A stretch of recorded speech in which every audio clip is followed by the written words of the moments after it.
Hi, I'm Ty West, and you're watching Trailers from Hell, and this is a great trailer from Hell because it features all of the Universal monsters in the same movie. Why, I don't know. I don't know how that ever got greenlit. It doesn't make a lot of sense. I don't even think Universal made the movie. But what's brilliant about this movie is that it takes itself totally seriously, despite being absolutely absurd. And of course, we're talking about the Monster Squad. And I was going to say, like, it would be like, as someone who grew up liking horror movies, it'd be like my Goonies. But also, Goonies was my Goonies. So that doesn't really make sense.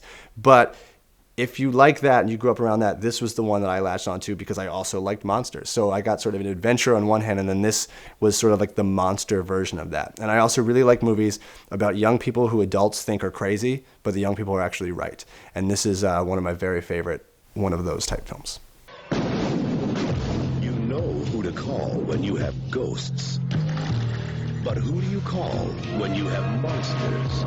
All right, Monster Squad, a very formative movie of my childhood. Directed by Fred Dekker and written by Shane Black, Lethal Weapon fame. I think that's a credit to him in that it is a sort of an absurd movie, but it takes itself seriously, and the young people actually talk like regular young people, or even to some degree like adults.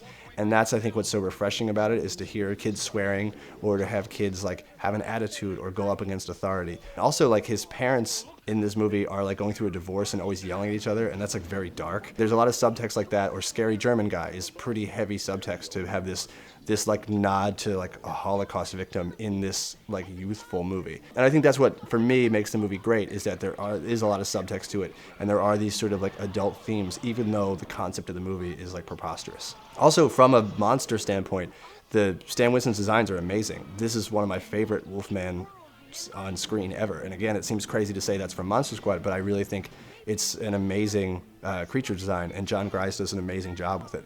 This is also Tom Noonan plays Frankenstein, and I was so enthralled with that and Manhunter that I've cast him in 2 of my films, and he's just a fantastic actor, and we've talked a lot about him portraying Frankenstein and scaring the kids a little bit. This is also one of these movies that's shot like on the Universal backlot, which I'm always charmed by. I don't mind knowing that. I don't mind seeing a movie and knowing it's shot in a fake environment that other movies have used. I think that's just like a charming part of cinema, and this kind of fits into that for me. So I like seeing the Back to the Future clock tower in the background. I think it's pretty cool.